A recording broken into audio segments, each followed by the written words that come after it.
નડિયાદ મહાનગરપાલિકા ચૂંટણીમાં આજે કોંગ્રેસે કુલ 6 લોકોએ દાવેદારી નોંધાવી। વોર્ડ નંબર 11માં કોંગ્રેસના 3 ઉમેદવાર, વોર્ડ નંબર 12માં 2 ઉમેદવાર અને વોર્ડ નંબર 13માંથી કોંગ્રેસના 1 ઉમેદવારે દાવેદારી નોંધાવી। નડિયાદ શહેર કોંગ્રેસ પ્રમુખ મહાનગરપાલિકા ચૂંટણીમાં ઝંપલાવશે। નડિયાદ શહેર કોંગ્રેસ પ્રમુખ હાર્દિક ભટ્ટ નડિયાદ મહાનગરપાલિકા વોર્ડ નંબર 12માંથી આજે પોતાની ઉમેદવારી નોંધાવી। હાર્દિક ભટ્ટે પૂર્વ કેન્દ્રીય મંત્રી દિનશા પટેલના આશીર્વાદ મેળવ્યા।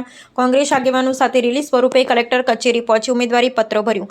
હાર્દિક ભટ્ટ સહિત 5 કોંગ્રેસના ઉમેદવારોએ જનસેવાના સંકલ્પ સાથે આજે વિજય મુહૂર્તમાં ઉમેદવારી ફોર્મ ભર્યું। વોર્ડ નંબર 11માંથી સુરેન્દ્ર બારોટ, હેમાંગી પટેલ અને મિનેશ પટેલે દાવેદારી નોંધાવી। વોર્ડ નંબર 12માંથી હાર્દિક ભટ્ટ, જશોદાબેન પરમાર અને વોર્ડ નંબર 13માંથી જીતેન્દ્ર આઝાદે દાવેદારી નોંધાવી।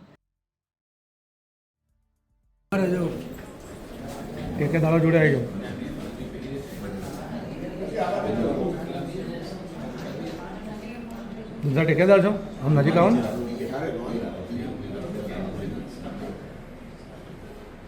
ઓકે,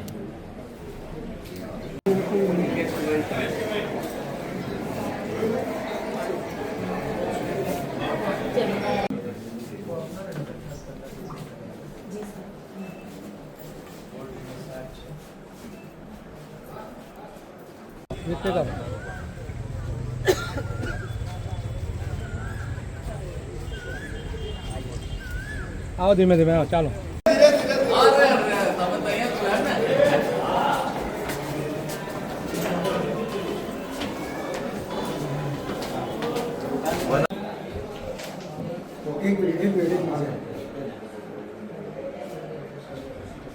ओके,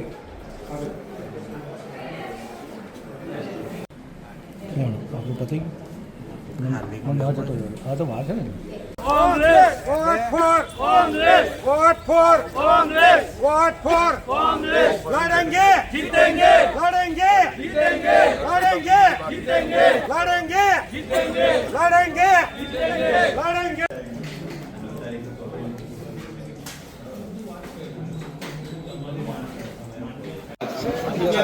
हाँ बाजू अरे भाई मोबाइल पाछल लो बोले।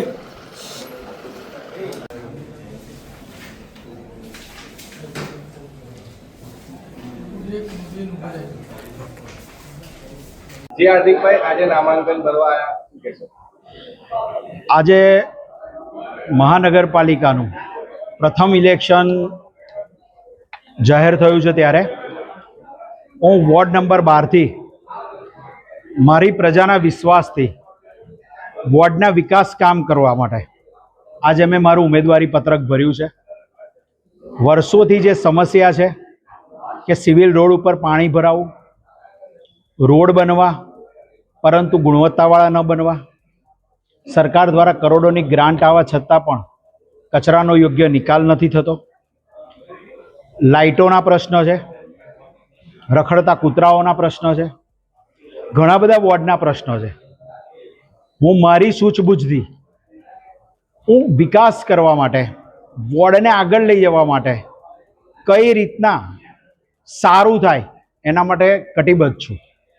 કંઈક સારું કરવા જ્યારે નડિયાદ અને આણંદ બંને મહાનગરપાલિકા બની અત્યારે આણંદનો વિકાસ ખૂબ ઝડપી થઈ રહ્યો છે અને નડિયાદ વિકાસની દ્રષ્ટિએ પાછળ પડી રહ્યું છે।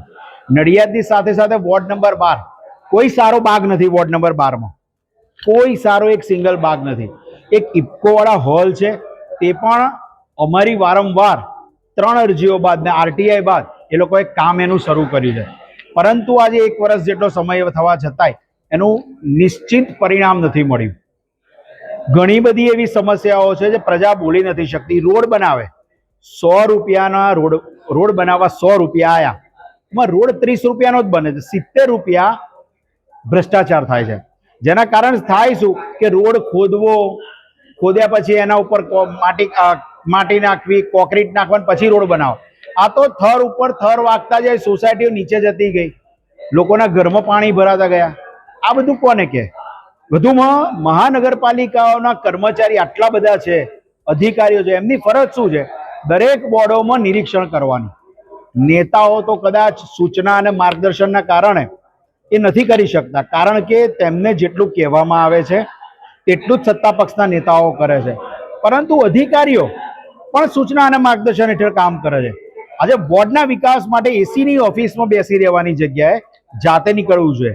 મહાનગરપાલિકાના કરોડોના ભ્રષ્ટાચાર છે, જેવા કે પીએફ નહીં ભરવું, ઈએસઆઈ નહીં ભરવું, મિનિમમ વેજ પ્રમાણે પગાર નહીં આપવો. વધુમાં ફિલ્ટ્રેશન પ્લાન્ટ વર્ષ 2007ની અંદર એ ફિલ્ટ્રેશન પ્લાન્ટનું ઉદ્ઘાટન કરવામાં આવ્યું.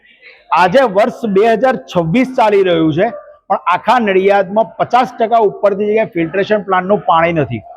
વધુમાં સરકાર દ્વારા એટલે મહી કેનાલ અને નગરપાલિકા અને અત્યારની મહાનગરપાલિકા દ્વારા એક કરાર કરવામાં આવે કે ડિપોઝિટ ભરવામાં આવે કે જે એની ફોર્મેલિટી છે. કેમ નથી થતું? કારણ કે અહીંયા સંપૂર્ણપણે નડિયાદને બાનમાં લીધું છે નેતાએ. આ નેતાના બાનમાં લેવાના કારણે મારું નડિયાદ વિકાસથી વંચિત રહ્યું છે. આજે હું પોતે વકીલ છું, ધંધો કરું છું, અનેક સંસ્થાઓમાં છું. અમારે ક્યારે બહાર આવવું પડ્યું?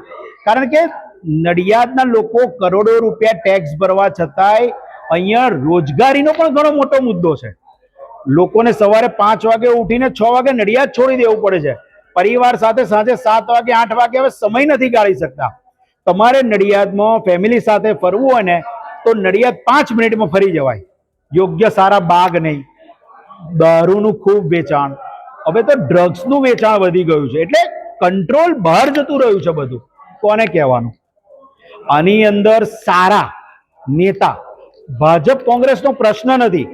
આ ઇલેક્શન ભાજપ કોંગ્રેસનું નથી, આ વ્યક્તિગત ઇલેક્શન છે. નડિયાદના વોર્ડના વિકાસનું ઇલેક્શન છે. જે રીતે દેશના વડાપ્રધાન દેશ સંભાળે છે ને, એવી રીતે નડિયાદના નેતાઓએ નડિયાદ સંભાળવાનું ભૂલી ગયા છે. ત્યારે અમારા જેવા શિક્ષિત લોકોએ નીકળવું પડે છે.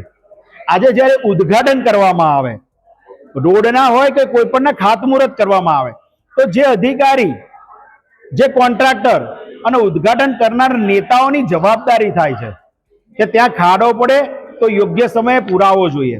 પરંતુ હું હજુ કહું છું કે ભ્રષ્ટાચાર, પ્રજા બોલી નથી શકતી. પ્રજા બોલે તો ફોન આવે, પ્રજાને ધમકીઓ આપવામાં આવે. લોકો અત્યારે નડિયાદમાં બીકમાં જીવી રહ્યા છે.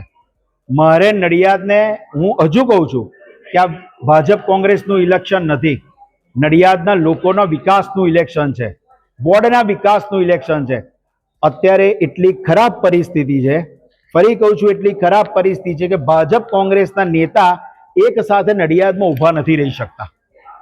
આજે જ્યારે હું વિકાસનું કામ કરવા નીકળ્યો છું, ત્યારે મહાનગરપાલિકામાં મારા ઉપર ખોટી એટ્રોસિટી અમારા 6 જણ પર કરવામાં આવી.